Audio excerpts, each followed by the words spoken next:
కొంతమందికి నేను ఏడిస్తే నచ్చట్లా, కొంతమందికి నేను నవ్వితే నచ్చట్లా, కొంతమందికి నేను యాటిట్యూడ్ చూపిస్తే నచ్చట్లా, కొంతమందికి నేను ధైర్యం చెప్తే నచ్చట్లా, ఇంకొంతమందికి ఇంకొక విధంగా. అంటే ఓవరాల్గా చూసుకుంటే నేను ఏ విధంగా ఎవ్వరికీ నచ్చట్లా.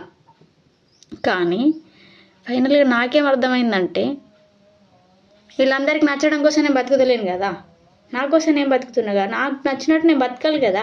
ఇన్ని రోజులు వీళ్ళందరి కోసం నచ్చినట్టు బ్రతికితే వీళ్ళు వద్దన్నదల్లా ఆగి ఆలోచిస్తే నాకు వచ్చిందేంటి?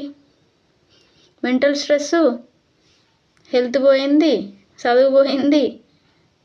వీళ్ళందరినీ ఒక్కొక్కరిని దృష్టిలో పెట్టుకొని వీళ్ళు ఇది వద్దన్నారు కాబట్టి సైలెంట్గా ఉంటా, ఇది వీళ్ళు చేయమన్నారు కాబట్టి చేస్తా, వీళ్ళు ఇట్లుండమన్నారు కాబట్టి ఇట్లుంటా, వాళ్ళు అట్లుండకన్నారు కాబట్టి అట్లుండా అని అనుకుంటే ఇక్కడ నేను వెనక ఎదురు చూసుకుంటే నాకేముంది? తెల్ల గోడ తప్ప నా లైఫ్లో ఏముంది? నేను ఎక్కడున్నా? మీరే ఉన్నారు. సో నాకే కాదు మీకు కూడా ఇట్లాంటి ప్రాబ్లం ఉంటే ఎవరి మాట వినాల్సిన అవసరం లేదు. వింటే ఏముంది? ఉండదు. నీ లైఫ్లో నువ్వు ఉండవు, అంతే. ఇంకెవరో కనబడతావు. సో నీకోసం నువ్వు బ్రతుకు. ఎందుకంటే మనతోటి మనం సంతోషంగా లేకుండా ఇంకొకరితోటి సంతోషంగా ఉంటాం అనుకునేది పిచ్చితనం. సో మన కోసం మనం బ్రతకాలి, మన సంతోషం కోసం మనం బ్రతకాలి. నీకు ఏది హ్యాపీ అనిపిస్తే అది చేయి, కానీ దానివల్ల ఇంకొకరు సఫర్ అవ్వద్దు. నీకు తెలిసి కానీ తెలియకుండా కానీ ఇంకొకరి లైఫ్ అయితే స్పాయిల్ చేయొద్దు. కానీ నీ సంతోషం కోసం నువ్వు మట్టుకు బ్రతుకు.